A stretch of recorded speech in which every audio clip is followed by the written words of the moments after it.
भक्तजनों, माताओं, बहनों, सादर जय श्री कृष्ण। हमारे YouTube चैनल में आप सभी का बहुत बहुत स्वागत है। मैं हूं आपके साथ आचार्य धर्मेंद्र शास्त्री।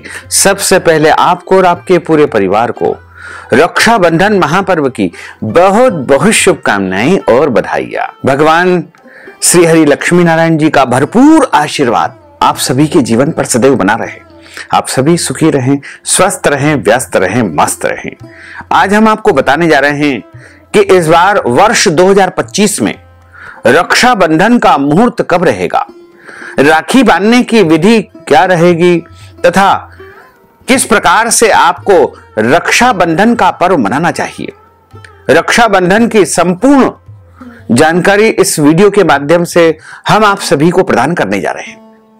तो आप सभी से अनुरोध करते हैं कि इस ज्ञानवर्धक वीडियो को अंत तक देखें और देखने के बाद अपने सभी मित्रों को, रिश्तेदारों को, चिर परिचितों को और अन्य लोगों को शेयर अवश्य कर दीजिएगा ताकि यह ज्ञानवर्धक जानकारी अधिक से अधिक लोगों तक पहुंच सके। हमारे सनातन धर्म में रक्षाबंधन महापर्व का बहुत ही विशेष महत्व माना जाता है, क्योंकि रक्षाबंधन का जो महापर्व है वो आदि अनादि काल से चला आ रहा है। रक्षाबंधन का जो पर्व है वैसे तो भाई और बहन का विशेष पर्व माना जाता है, लेकिन विद्वान पुरोहित ब्राह्मण देवता भी अपने यजमानों को, शिष्यों को राखी बांधते हैं। पुरोहित अपने यजमान के कल्याण की कामना के उद्देश्य से या रक्षा के उद्देश्य से उनको राखी बांधते हैं। लेकिन रक्षाबंधन का जो महापर्व है वो भाई बहन का सबसे बड़ा त्योहार माना जाता है। सनातन धर्म में यदि भाई बहन का सबसे बड़ा कोई त्योहार है तो वो राखी का त्योहार है, और राखी के त्योहार की सभी बड़ी बेसब्री से प्रतीक्षा करते हैं, इंतजार करते हैं कि कब राखी आएगी और मैं अपने भाई को जाकर के राखी बांधूंगी, तथा भाई भी इंतजार करता है कि कब राखी का त्योहार आएगा और मेरी बहन के घर जाकर या मेरी बहन मेरे घर आकर के राखी बांधेगी। दोनों एक दूसरे की प्रतीक्षा करते हैं। यह पर्व विशेष रूप से सभी भाई बहनों और उनके रिश्तों को समर्पित है। इस दिन बहनें अपने भाई के दाहिने हाथ की कलाई में शुभ मुहूर्त में रक्षा सूत्र बांधती है। इसके साथ ही वे अपने भाई की अच्छे स्वास्थ्य की, लंबी उम्र की मनोकामना करती है। वहीं भाई अपनी बहन को उसकी रक्षा का वचन देता है। रक्षाबंधन का जो महापर्व होता है वो श्रावण मास के अंतिम दिन होता है, यानी सावन माह का जिस दिन समापन होता है उसी दिन रक्षाबंधन का महापर्व होता है। श्रावण मास के शुक्ल पक्ष की पूर्णिमा तिथि को रक्षाबंधन का महापर्व मनाया जाएगा। इस बार रक्षाबंधन का जो महापर्व है वो 9 अगस्त 2025 शनिवार को है। वैसे श्रवण नक्षत्र में रक्षाबंधन विशेष शुभकारी माना जाता है, क्योंकि उदया तिथि के अनुसार रक्षाबंधन का जो त्योहार है और श्रवण नक्षत्र है, दोनों ही स्थितियां 9 अगस्त 2025 शनिवार के दिन निर्मित हो रही है। प्रतिवर्ष बहनें अपने भाई की कलाई पर राखी बांधने के लिए, शुभ मुहूर्त जानने के लिए बहुत उत्सुक रहती है। 2025 में रक्षाबंधन का जो महापर्व है उसमें पूर्णिमा तिथि का जो प्रारंभ हो रहा है वो 8 अगस्त 2025 को दोपहर 2:12 से पूर्णिमा तिथि आरंभ हो जाएगी, जो कि 9 अगस्त को दिन में 1:15 पर पूर्णिमा तिथि समाप्त हो जाएगी। अतः श्रावण मास शुक्ल पक्ष की जो व्रत की पूर्णिमा रहेगी, जो प्रत्येक पूर्णिमा का व्रत करते हैं उनको 8 अगस्त 2025 शुक्रवार के दिन पूर्णिमा का व्रत करना चाहिए।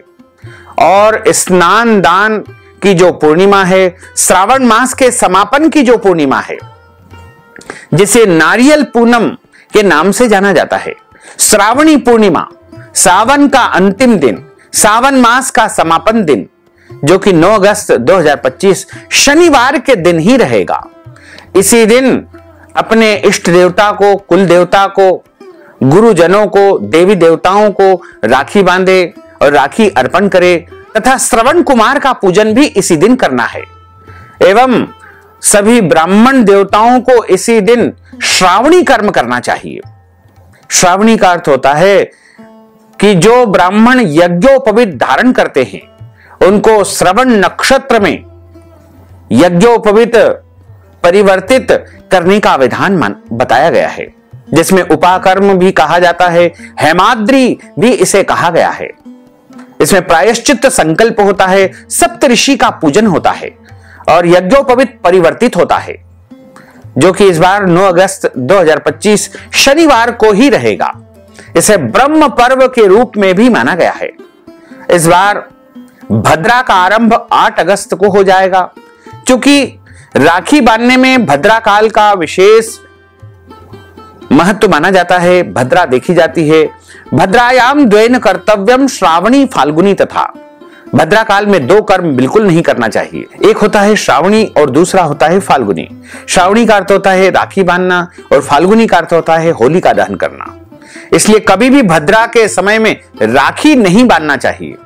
इस बार भद्रा का आरंभ 8 अगस्त को पूर्णिमा के लगते ही दिन में 2:12 पर भद्रा आरंभ हो जाएगी, जो कि 8 और 9 अगस्त यानी शुक्रवार और शनिवार की मध्य रात्रि 1:27 पर भद्रा समाप्त हो जाएगी। इसलिए भद्रा काल में एक दिन पहले बिल्कुल भी राखी नहीं बांधना चाहिए। इससे घर परिवार में बड़ी हानि होने की संभावना रहती है। राखी बांधने के समय पंचक का कोई दोष नहीं माना जाएगा। इसलिए आप 9 अगस्त 2025 रक्षाबंधन यानी श्रावण पूर्णिमा के दिन शनिवार के दिन सुबह से देर रात तक शुभ मुहूर्त में रक्षाबंधन संपन्न कर सकते हैं। जब भी कोई कार्य किया जाता है तो उसमें शुभ समय या शुभ मुहूर्त का विचार किया जाता है, जिससे उस कार्य की शुभता में वृद्धि होती है।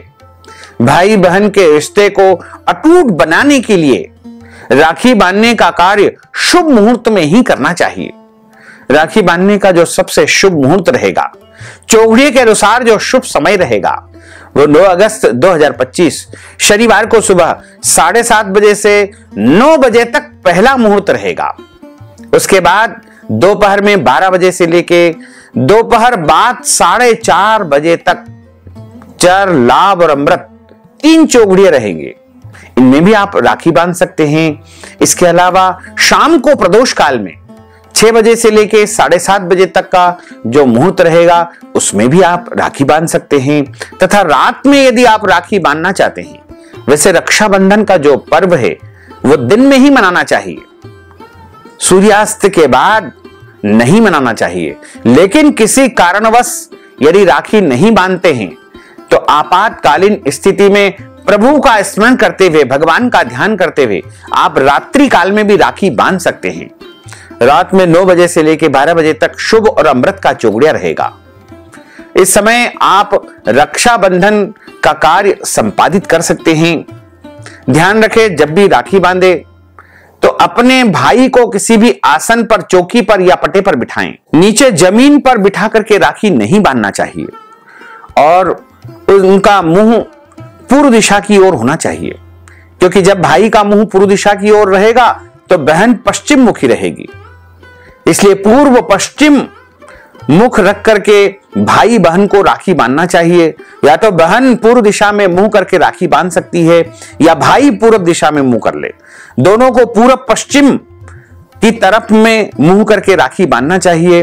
और राखी बांधने के लिए एक पूजा की थाली तैयार करें, उसमें केसर घोल करके चंदन मिश्रित कर ले और कुमकुम यानी रोली रख ले, अक्षत यानी चावल रख ले। चावल टूटे फूटे खंडित नहीं होना चाहिए, साबुत चावल, अच्छे चावल रख लीजिएगा। शुद्ध घी का या तिल के तेल का एक दीपक तैयार कर ले, उसमें कुछ मिठाई रख ले। यदि घर में आप मिठाई तैयार करके उसमें रखेंगे तो अति उत्तम रहेगा। अन्यथा आप मिश्री को भी मिठाई के रूप में उपयोग कर सकते हैं, या गुड़ भी एक सर्वोत्तम मिठाई मानी गई है। या बाजार में जो मिठाई मिलती है वो भी शुद्ध मिठाई उसमें रख लीजिएगा। और नारियल उसमें रखे, नारियल का गोला नहीं रखना चाहिए, नारियल का गोला ठीक नहीं माना जाता है। पूरा अखंड श्रीफल इसमें रखना चाहिए, जिससे आपके रिश्ते में स्त्री आती है, अखंडता आती है, लक्ष्मी की कृपा बनी रहती है। श्रीफल को लक्ष्मी का स्वरूप माना गया है। सर्वप्रथम भाई के मस्तक पर तिलक लगाएं, अक्षत लगाएं और सीधे हाथ में नारियल रख करके उनके दाहिने हाथ की कलाई पर राखी बांधे और उसके बाद आरती उतारे तथा उनको मिठाई खिलाएं। उसके बाद भाई भी अपनी बहन का मुंह को मीठा कराए, इन्हें मिठाई खिलाए और एक साथ पूरे परिवार के साथ मिलकर के भोजन करना चाहिए। हालांकि कई बहनें रक्षाबंधन के लिए व्रत भी रखती है, लेकिन यदि आप चाहें तो बिना व्रत रखे भी रक्षाबंधन मना सकते हैं, कोई दोष नहीं लगेगा। सत्य सनातन धर्म में रक्षाबंधन का जो पर्व है वो विशेष माना गया है और इस त्योहार को लेकर के सभी तैयारियां करती हैं। तो आप भी अपने भाई को राखी बांधने की तैयारी करें और सभी भाई अपने घर में, परिवार में रक्षाबंधन का जो महापर्व है बड़े हर्षो उल्लास के साथ मनाएं, क्योंकि आज के समय में अपनी बहन की रक्षा करना सबसे प्रथम कर्तव्य भाई का माना गया है और भाई बहन के जो रिश्ते हैं वो बहुत पवित्र रिश्ता माना गया है। बहन और भाई का प्रेम सदैव बना रहना चाहिए। किसी भी तरह से भाई और बहन के प्रेम में कभी कमी नहीं आना चाहिए, क्योंकि पिता के बाद भाई का कर्तव्य होता है कि अपनी बहन का ध्यान रखे, उससे प्रेम रखे, उसकी मदद करे।